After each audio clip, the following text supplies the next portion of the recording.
आपको मैं बिला खौफ ये कह रहा हूं, अगर प्रेस के लोग भी हों, अडानी का सारा रुपया प्रधानमंत्री का रुपया है। दुनिया में आपने सुना कि जो शिकायत करता है उसकी जांच होगी या जिसकी शिकायत हो रही है उसकी जांच होगी। मैंने वहां का ये बताया था कि 2 मामलों में 150 करोड़ रुपए की रिश्वत थी, जो मैंने दोनों मामले कैंसिल कर दिए थे। उसमें मैंने नाम बताए, लेकिन सीबीआई इंक्वायरी करा के उनकी जांच नहीं हो रही है, उनसे पूछताछ नहीं हो रही है।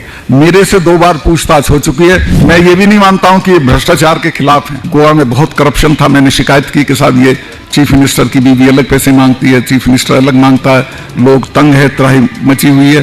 तो उसे हटाने के बजाय उन्होंने एमएसपी नहीं लागू किया।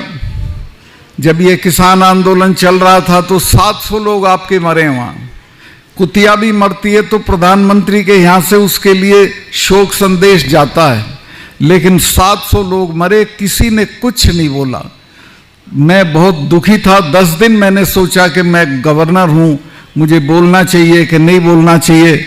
मैं अपना इस्तीफा जेब में रख के प्रधानमंत्री से मिलने चला गया और मैंने जाके कहा कि साहब ये 4 महीने हो गए थे, तब 4 महीने से पड़े हैं, आज तक इनसे कोई बातचीत नहीं हुई, कुछ बातचीत करके इसको निपटा दीजिए।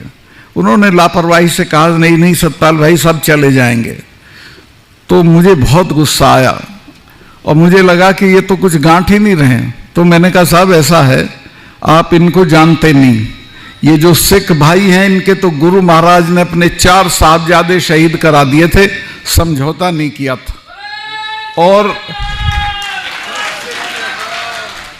जब ब्लू स्टार ऑपरेशन हुआ उसके बाद मिसेस गांधी ने 1 महीने तक अपने फार्म हाउस पे महामृत्युंजय का पाठ कराया था। अरुण नेहरू मेरे दोस्त थे, भतीजे थे उनके।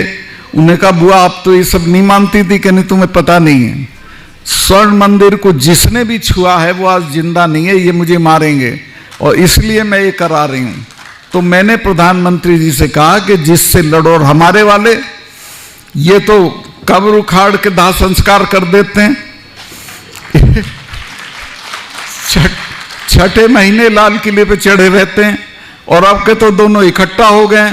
तो जिससे लड़ो उसके बारे में ये जान लो कि वो कौन है। तो मेरी राय है कि आप बातचीत करके इसको हल कर दो। उस वक्त तो उनकी समझ में नहीं आया, लेकिन 2 महीने बाद माफी मांग के वो कानून वापस किए। लेकिन अब भी ताली बजाने लायक बात अभी नहीं हुई है। अभी भी जो एमएसपी है वो हमको नहीं दी जा रही, जबकि वादा किया था प्रधानमंत्री ने। प्रधानमंत्री कोई देश का वादा करे उसका एक मतलब होता है कि हम एमएसपी को कानूनी दर्जा देंगे, लेकिन आज तक नहीं दिया और देंगे भी नहीं। उसकी वजह है कि वो जो अडानी है, और आपको मैं बिला खौफ ये कह रहा हूं, अगर प्रेस के लोग भी हों, अडानी का सारा रुपया प्रधानमंत्री का रुपया है। अडानी को चूंकि नुकसान होगा, अडानी ने गोदाम बना लिए हैं हरियाणा में, सस्ता अनाज खरीद के उनमें भर लिया है, जब महंगा हो जाएगा तो बेचेगा। अगर एमएसपी को कानूनी दर्जा मिल गया तो अडानी को नुकसान होगा, इसलिए मुझे लगता नहीं कि आसानी से देंगे। एक लड़ाई किसानों को और लड़नी पड़ेगी और जोर से लड़नी पड़ेगी। ये जो तस्वीरें यहां लगी हुई हैं, मैं इनमें देख रहा था, एक आप तरमीम करो, अगली बार से महाराजा रणजीत सिंह का भी फोटो उसमें लगाओ। देश में इतना ताकतवर राजा हुआ नहीं है कोई कि अंग्रेज भी डरता था उससे। एक बार महाराजा पटियाला की वाइफ का उनसे झगड़ा हो गया, वो उनकी रिश्तेदार थी रणजीत सिंह जी की, उसने चिट्ठी लिख दी कि आके हमारा फैसला करा दो। महाराजा रणजीत सिंह पूरी फौज लेके आ गए और पटियाला में डेरा डाल दिया। पटियाला के राजा ने डलहौजी से कहा कि साहब ये तो संधि थी एक अंग्रेजों के और उनके बीच में, महाराज के बीच में, कि सतलुज के उस तरफ ये नहीं जाएंगे, काबुल तक उन्हीं का राज रहेगा, और सतलुज के इस तरफ महाराज नहीं आएंगे। तो कहा कि साहब ये तो आक्रमण है। तो डलहौजी ने कहा भाई मुझे लंदन में पूछना पड़ेगा, मैं क्या करूं। डलहौजी ने लंदन में पूछा कि इस तरह से महाराजा रणजीत सिंह फौज के साथ पटियाला आ गए। तो लंदन वालों ने कहा कि चुप पड़े रहो, 10-5 दिन में खुद चला जाएगा, कहीं ऐसा ना हो कि इससे पंगा लेके जो राज है वो भी छिन जाए। हमें जानकारी है कि उसकी फौज तुमसे ज़्यादा ताकतवर है।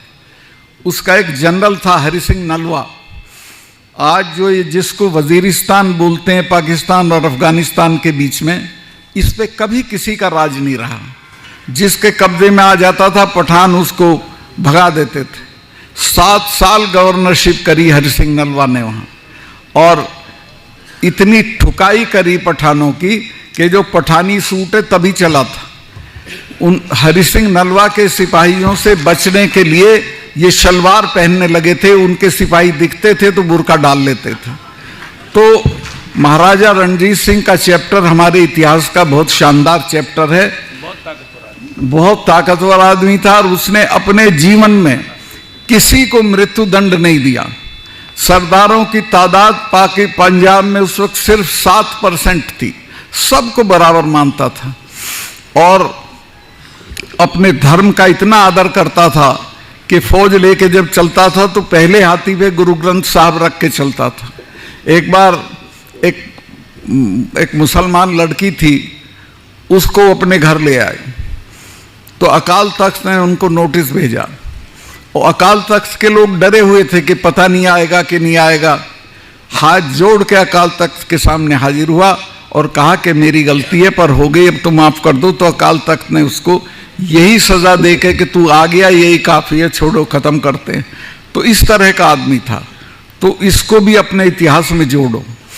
दूसरे जो मैं असली बात कहना चाहता हूं वो ये है कि आपकी खेती को खत्म करने का डिजाइन है, वो तो आप ये 4 कानून लागू हो जाते तो खत्म हो ही जाती, वो तो अब रुक गया है।